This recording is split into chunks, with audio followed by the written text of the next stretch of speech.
Hi,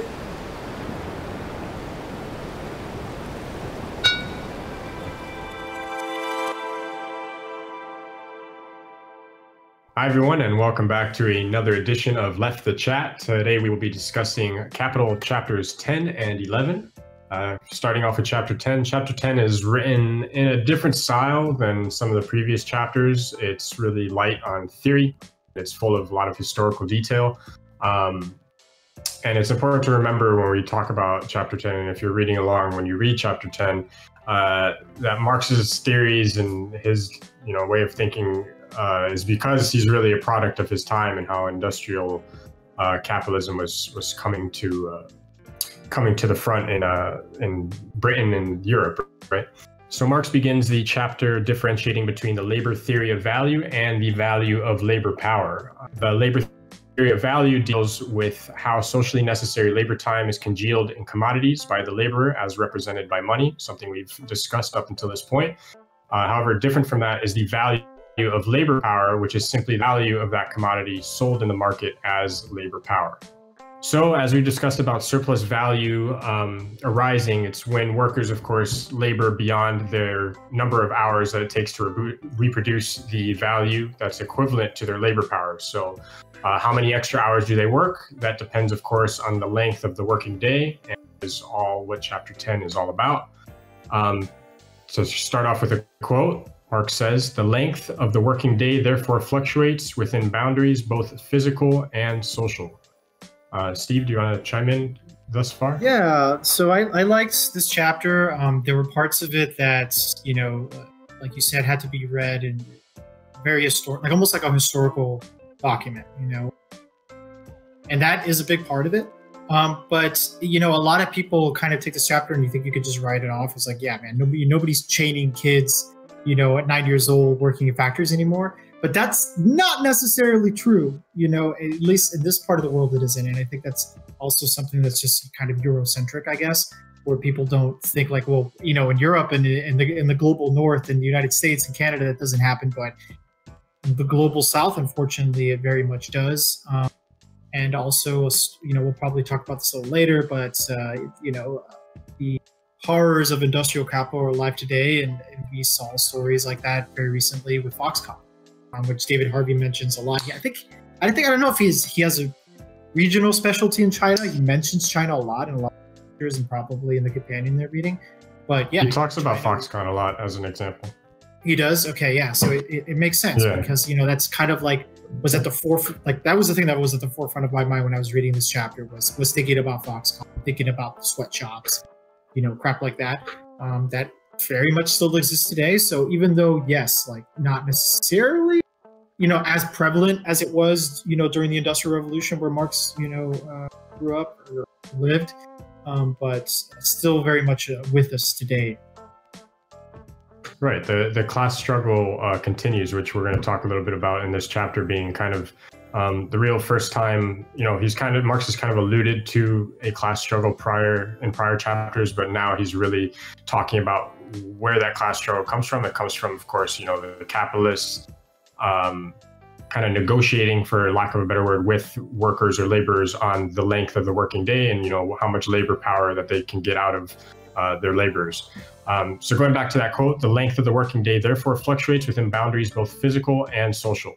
So what that basically means is, the working day fluctuates with its outer limits being 24 hours because there's, of course, only 24 hours in a day. But it's impossible for a worker to work all 24 hours because of the physical limitations of labor power. We can't physically work without sleeping ever. We can't physically work without eating, But the capitalists, of course, what Marx talks about is going to try to stretch that working day to try to extract as much labor power out of their laborers as possible. And he uses a analogy quite frequently through this chapter where he says, "Capital is dead labor, which, vampire-like, lives only by sucking living labor and lives the more labor it sucks." So this chapter of Capital is full of these, analogies of vampires and werewolves and different things like that. So it's a little bit of a drab chapter just because it's very long and he talks about these, conditions of the day. But like you were saying, it is something that's important to know, where Marx is coming from with his theories. Yeah, I think this chapter is kind of the first one where he kind of gets very almost political. I think it's the most political chapter so far. A lot of the other chapters are very theoretical, and this is kind of the first one, like you mentioned, that we actually, we'll probably read that quote where he actually mentions class struggle and class struggle being around this whole idea of the working day. And so, yeah, it follows very political, very sociological, very visceral, like because of the kind of what I was saying before, the kind of those descriptions of what it was like to work in these factories and sewing shops and all this crap, like in these bakeries. That he mentioned bakeries a lot during this chapter, like bakers waking up at like 3 a.m. and then like sleeping on the bakery floors and shit. It's nuts. It was really crazy, Yeah, I read these kind of conditions. I mean, as far as the examples he uses, he goes back, of course, a lot to yarn and bakeries and things like that. And I mean, you got to think in the late 1800s, factories weren't producing laptops, and so we have so many different like gadgets and technology now. So I think all the like actual products of the time were very limited to things, bread, shirt, these essential needs. So we were talking kind of that class struggle and where that class struggle comes from, because like I was just explaining, the capitalist is interested in squeezing as much labor power out of laborers as possible, while workers are interested in conserving their labor power's value for future use, and they're striving for a fair and shorter working day because, of course, all of us have things to do outside of work, as much as our society kind of tries to make us feel like, your job is who you are and everything. We all have things that outside of work, whether it's family time or we're part of social different communities, we have to relax, we have to eat, so bringing back to Marx, what he says to that regard, he says, the capitalist maintains his right as a purchaser when he tries to make the working day as long as possible, and, where possible, to make 2 working days out of 1. On the other hand, the peculiar nature of the commodity sold implies a limit to its consumption by the purchaser, and the worker maintains his right as a seller when he wishes to reduce the working day to a particular normal length. So essentially, there's this negotiation between capitalists and workers, and Marx goes on to say that there is a struggle between collective capital, i.e. the class of capitalists, and collective labor, i.e. the working class. So finally, after over 340-something pages, we get to this idea of class struggle. That pretty much sums up the part 1. Part 2, he kind of starts talking about, part 2 is called the voracious appetite for surplus value, surplus labor. And here, I think a very important thing that jumped out at me is that in the previous chapter, he ends on a story about 7 Years' Last Hour, which was kind of to remind the audience was that kind of that parable or story that he tells about this capitalist complaining like, well, if I don't get the last hour of the day out of these guys, then I lose all my profit. But he kind of makes the idea, he makes the statement that, the time between necessary and surplus labor is not easily delineated like that. They're mixed together throughout the working day. So, for example, he makes the example, like if you work, if 6 hours of time is required for necessary labor and 6 hours of time is required for surplus labor, it can also be expressed as like every minute, 30 seconds is your necessary labor and 30 seconds is devoted to the capitalist, to surplus value. So that's kind of one thing that stuck out to me is like, it isn't like, oh man, I've worked 6 hours and now the rest of the time it's just going for this asshole. You know what I mean? Right. Like that. And you were kind of, you were talking about, like last video, you were talking about how you're a salary worker and kind of this concept of salary work. I don't know if it necessarily throws this idea of like the working day out the window, but like your working day is kind of, infinite to a certain regard, right? If you're on salary. But technically, yeah. I have to keep working as long as shit's happening, in the sense of like, I agreed to, in my mind at least, right? Like I agreed to the idea of like, hey, they presented me this salary for an annual amount. And, I kind of break that down by weeks and hours, really, right? And I come down to like, okay, this is this number, but this is what it's paying me per hour. And I'm assuming I'm going to work around 40 hours, maybe occasionally here and there I have to work a little bit longer. But, there's really no guarantee of that. Like what happened to me, like I've been on these projects that have extended into the weekends for 15-hour days sometimes and more than that.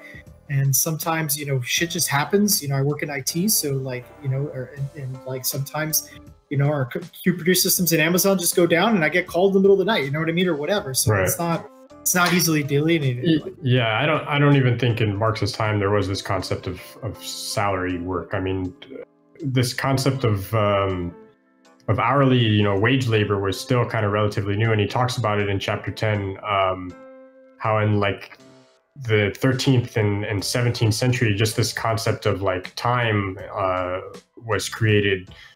First hours were formed in like 13th century, and then later the minute was formed in the 17th century, because like time, you know, being a social construct, and that's kind of Marx's point, that time is a social construct and it's therefore able to be manipulated, right, for social purposes. And it's kind of a fundamental feature of capitalism, and that this wage relation and the whole working day was formed during medieval times kind of by whip and like basically through legislation, because people were hesitant to become wage laborers. People would just like do their work. There wasn't any concept of like, oh, you work from 9 to 5 or anything like that. And then they had to like, there's this whole struggle, right, that ended up happening in order to get, you know, the aristocrats and the capitalists to, you know, kind of be able to dictate how much time people are working day by day. Yeah, I think a lot of it also was organized just around the day. Like, we're going to pay you a day's worth of labor, right? And then it was kind of understood that day's labor is 12 hours, but they would pay you for an entire day. Like, I'm going to pay you $52 a day or whatever it was. Right. One other thing I wanted to mention just about class struggle in general is that Marx was kind of the first economist at the time to kind of focus on the struggles of the working class. And while it's kind of like a radical departure from, you know, classical economists at the time, we're not really talking about, you know, the struggle of the working class and speaking for the interests of the working class is kind of on the other side of things. And Marx kind of begins to call for, you know, the working class to use force to stand up for themselves. And that force isn't necessarily, you know, it doesn't necessarily mean violent force, but it could mean, you know, political force and like unionization and going to the ballot box, that kind of thing. Like, I think throughout the chapter, he kind of continues coming back to that idea of like, you know, the workers have to come together, put their minds together, put their bodies together, and really start thinking as a collective, because that's exactly how the capitalists think. You know what I mean? So, you know, the workers have to do the same. Right. We'll talk more about this later, but he definitely keeps coming back to that idea of like, the only way that we're going to be able to get anything done here is if we all band together here, guys, and kind of like, you know, fight this behemoth that we all individually are fighting to fight and pretty much getting nowhere. Yeah. Another thing that I liked from part 2 is on page 350. He talks about how economic crisis doesn't really affect this whole question of the working day. And, you know, the quote kind of goes along the lines of, you know, the less business there is, the more profit has to be, you know, basically extracted during the time that we do make business. So what ends up happening is that the capitalists will attempt to snatch parts away from the working day that were, you know, reserved for mealtime or for breaks or for whatever. And since times are hard, you're no longer, you know, given those luxuries. You have to like, basically the whole idea is you're going to produce more in the same amount of time. Yeah, he says on page 352 that moments are the elements of profit. And, you know, that speaks to how capitalists, you know, seek to capture every single moment of the worker's day, workers' time in the labor process in order to extract as much of that surplus value they can, and to make sure every moment is used, you know, at maximum intensity. And speaking of that, Harvey actually brings up an example of that in The Companion. He talks about how, you know, telephone operators used to have all this luxury of being able to like conversate with people a little bit, you know, when somebody's trying to be connected somewhere. But he says that he's heard of an example where there's this phone operator, you know, nowadays they're, you know, supervised and make sure they have to make their quota of, you know, transfers or whatever throughout the day. So he speaks of this example of a phone operator who spent half an hour on a phone with a child whose mother had evidently died.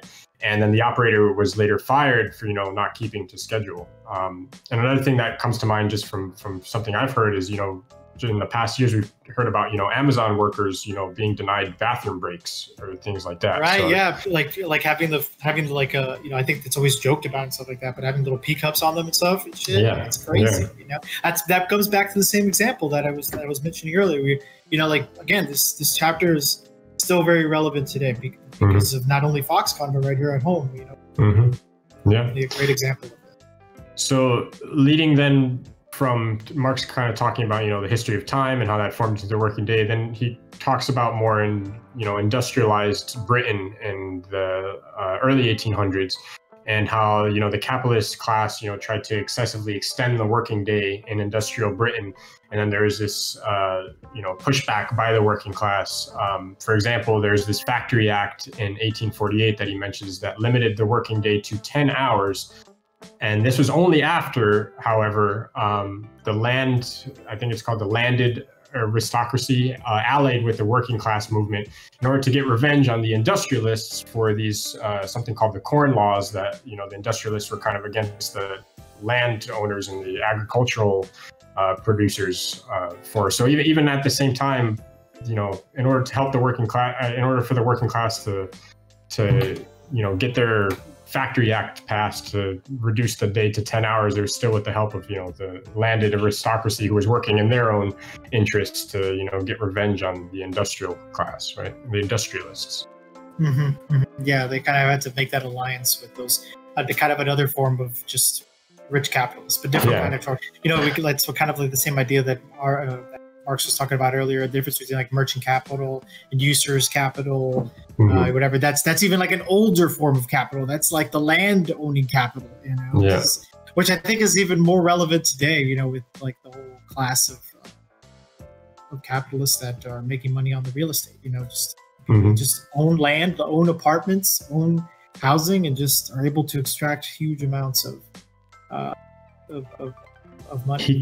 I can't exactly remember, and I don't have anything in my notes about it, but he kind of talks about landlords at some point in chapter 10, and I guess that he gives that example on how they extract value out of no production. I guess I'm not exactly. There's no production at all. I mean, it's literally just like, I have this piece of land, and because 10 generations ago, my ancestor grabbed it, so now I have a right to it, and then I'm going to charge you to breathe on it. Essentially. So up to this point, Marx is giving all kinds of different examples, some very depressing examples about child labor at the times, and how I recall reading something about children were scheduled to work like nights because it was detrimental to like grown men to work nights or something like that, which makes some crap like that. That's I think it was in part 4 that he starts talking about the shift systems. That's kind of one of the ways that capital started to try to take advantage, because they took to what you were alluding to at the beginning of our conversation about the fact that there's only so much working day that the capitalists can try to grab because of these physical limitations. But then they're not stupid. You know what I mean? They're like, wait a second, well, we can employ a group of people in one half of the day and another group of people in the second half of the day. And then you have these. That's when the shift system started to come about, where they would employ men during the working hours, the mornings, and I guess towards the early evenings or late evenings, because I think people were 12 hours back then. So think of it from early morning to like, I guess 6, 7 at night, 8 at night, and then kids would come. And I don't remember the exact reason why he gave. I thought it was because, well, maybe kids are going to school during the day and then they can't go to the factory during the day. But they gave some other cockamamie reason why kids were better at night or some crap. But yeah, all that shit was happening, and we'll talk. No, go ahead. No, I was just going to say that I also remember he kind of talks a lot about just this whole idea that basically capital doesn't give a shit about the health and livelihood of their workers. And I remember him specifically talking about the story of a woman that worked in like a sewing workshop, but there was like 15 of them to like this super small room, so there literally wasn't enough oxygen for them to all breathe, so she died of like lack of oxygen and other awful things like that.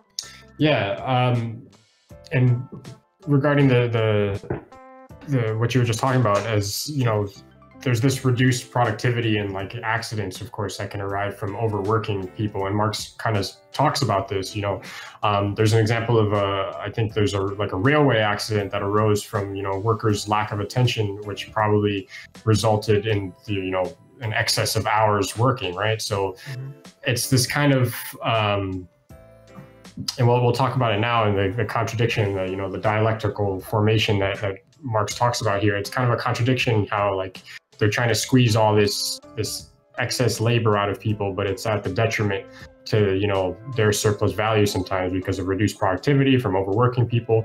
And then it leads to another concept that Marx brings up in chapter 10, which is that of surplus population, right? And we kind of alluded to this last time, and how capitalism relies on a base of unemployment in order to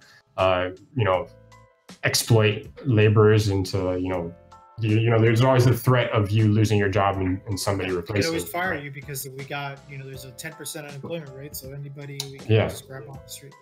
So to quote Marx, and here he talks about bakeries once again, he says, with regards to surplus population, "We have heard how overwork has thinned the ranks of the bakers in London. Nevertheless, the London labor market is always overstocked with German and other candidates for death in the bakeries."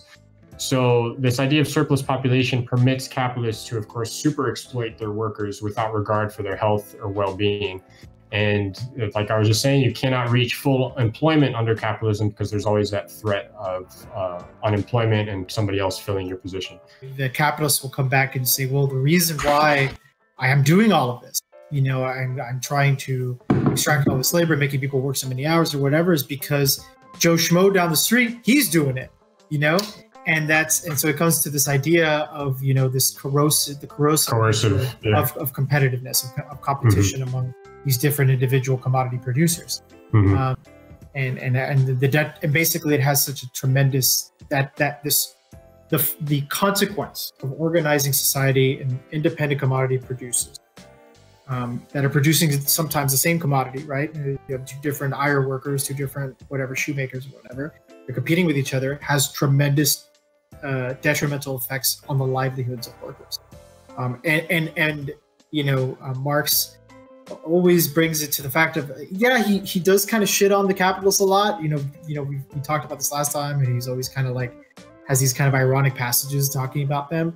But also he does treat them fairly in the sense of like, well, the capitalist is just acting in the system that he lives in. It's a thread that he never really blames individuals. He blames, the capitalist system itself, and, everybody being, subjected to these coercive laws of competition, whether they're the capitalists or, workers, struggling. So he's never really one to like call capitalists pigs or anything like that. He's talking about the system, causes people to act in this way. And what we were talking about at the beginning of this chapter is how, those dynamics of class struggle have really continued even till today.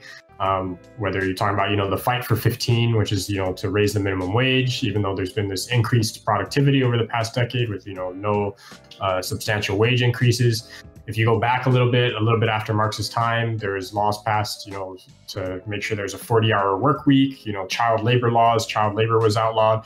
And even Marx, I think, talks about it in chapter 10. I mean, he talks about, France and Britain and how they're passing all these labor laws, but at the same time, you had America who is, still, with slavery at the same time. So, but yeah, just to kind of sum things up, it's kind of how the class struggle continues, right?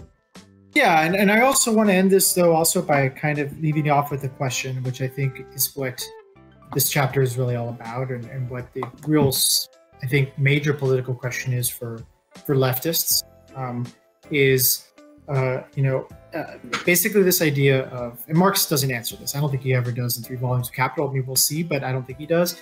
But, I think it really comes down to how can we organize society, and I believe Harvey also presents this question. How can we organize society in a way that is going to provide us all with the necessities of life, shelter, clothing, water, food, internet, whatever, healthcare, in the shortest amount of time, so that we can spend the rest of the time in our free time, because this is what these questions are all about. Is just like, how much time do I want to dedicate to production, usually of somebody else's benefit, and how much time do I want to get for myself, right? And I think that's what Marx is trying to get to here, is like, this is what we should organize around. Is this idea of the working day, is the idea of like, how much time do we want to spend in a factory or in an office or in whatever that's taking away from what we actually want to do, which was whatever that that I think is what Marx is trying to get to. That is real freedom. Is the freedom to do what you actually want to do. But if you're compelled to work for someone else during 12, 10, 8 hours of time, then that takes away from your freedom, right? But I think it starts with thinking about alternative modes of production. That isn't capitalist, and that nobody I think has had a great answer to this yet. And Harvey is very honest during his lectures. He talks about China a lot and how they were kind of forced into the world market, and because they, I think they, after Mao took over and he killed all the landlords and he tried to establish this kind of resurgence of a peasant society. A bunch of people, millions of people were starving. You know what I mean? And so eventually China had to kind of come to the world stage to change their methods of production so that they're able to produce enough food and goods so that people have the basic necessity of life, which they unfortunately weren't getting, adopting the system that they did post the revolution. And I think this is something that leftists have to confront. You know what I mean? It's not simply a matter of just overthrowing the capitalist system and we'll figure it out as we go along. No, that's going to cause a tremendous amount of pain in the short term, and China's a perfect example. And they ended up just going back to capitalism, sort of, kind of a quasi-capitalism. And then therefore their own societies were subject now to the same coercive, the same laws of competition, laws of capitalist commodity production. So that's kind of what I would leave off is we really need to really put our heads together and think about how do maybe we have to organize society so that part of isn't maybe not necessarily organizing production in independent commodity producers is the best way. You know what I mean? We need to organize it so that things like shelter, food, water, electricity, the utilities, and things like that are kind of owned by these maybe large unions, right? Large kind of guilds maybe we can do, and that's kind of just community owned. And then we all work for those guys, right, for a part of the day, let's say 2 hours a day or something, that we're working one of these major utilities or major food production or energy production or whatever. And then the rest of the time we do whatever the hell we want. But that kind of guarantees that everybody kind of gets this basic level of life. But that's, that's kind of just some thoughts I had. All right, moving on to chapter 11, which is titled The Rate and Mass of Surplus Value. So chapter 11 is mostly a link chapter. It's kind of a transition chapter going into part 4. It finishes up part 3. And in this chapter, Marx returns to his equations. And it's at the same time, it's mostly just a summary of part 3, which includes chapters 7 through 11. All right, so Marx suggests in this chapter that capitalists are most interested in, of course, maximizing the mass of surplus value because their individual power and their individual social power really depends on how much money they have. And what the mass of surplus value is, it's basically just the total value that a capitalist gets out of their company. And it's given by the following equation. The mass of surplus value equals the rate of surplus value multiplied by the number of laborers employed. And the rate of surplus value is surplus labor divided by necessary labor. Yeah, and I think this is a very important distinction. And Harvey kind of gives this example during his lecture, where he kind of asked the audience, would you rather get a 10% return on $100 or a 3% return on $1 million? And obviously, everybody answers the latter. Why? Because there's a difference in mass. You start with $100. That's a one quantity of mass, or $1 billion is a different quantity. Their rates are different. Obviously you're getting way more money, whatever the interval is. Let's say it's once a year, right? You're getting a 10% return every year, but it's on $100. So you're getting $10, right? If I'm doing my math right, $10 on $100 is 10% every year. But if you got $1 million and you're getting, 3% return on it, that's like, thousands and thousands and thousands of dollars every month. Or every year, excuse me. So the mass makes a very, very big difference.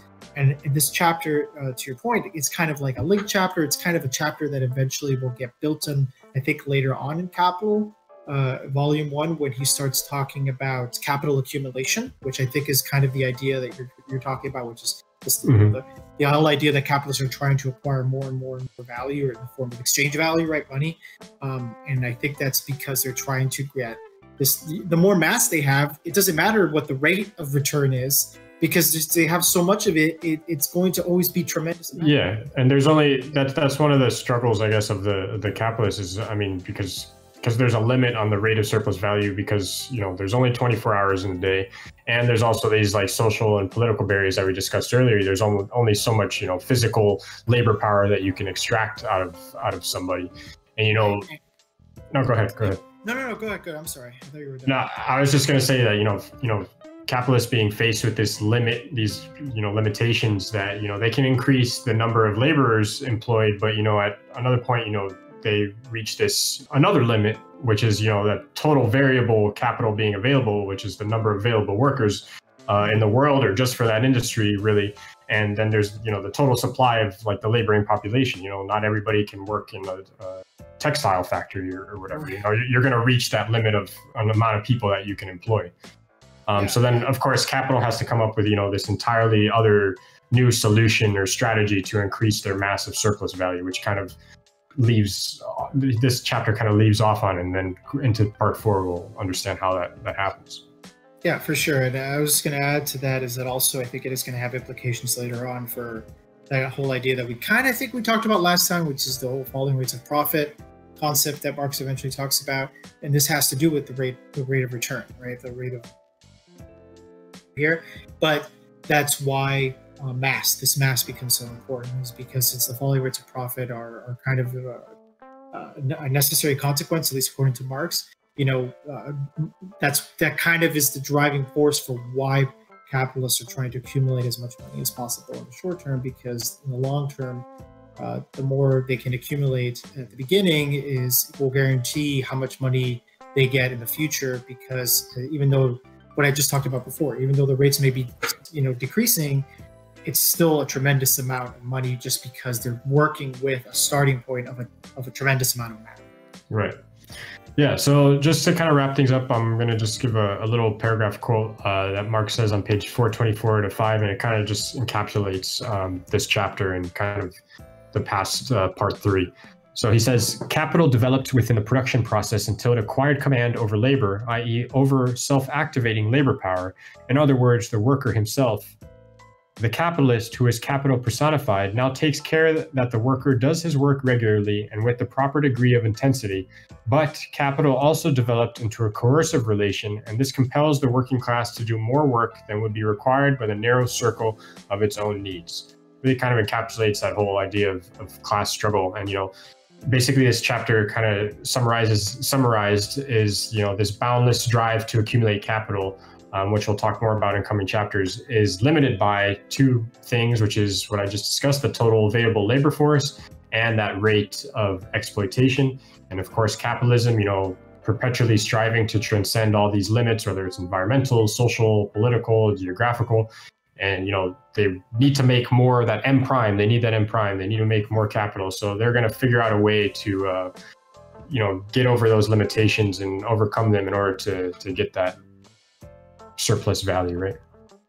Yeah, man. It's always the internal struggle for more money, more cream every day. As well. Yeah. That's their driving. That's their impetus. Yeah. Where we're out here trying to struggle to just make sure that we can put food on the table. We can pay the rent. They're not concerned about that. You know what I mean? Because of the amount of mass, the amount of capital they have accumulated, kind of puts them in a completely different playing field where they're above the regular concerns of us peasants, we peasants, right? It's more just about how can I continue to solidify my position and continue to accumulate more capital so that I stay in my position. And with that does it for chapters 10 and 11. That does it for part 3. And if you're following along, reading along with us, congratulations, you've read over 400 and something pages of Marx's Capital. It's not an easy read. And if you're not, I hope we are helping you follow along. And until next time, when we cover part 4, chapters 12 through 14. Until then.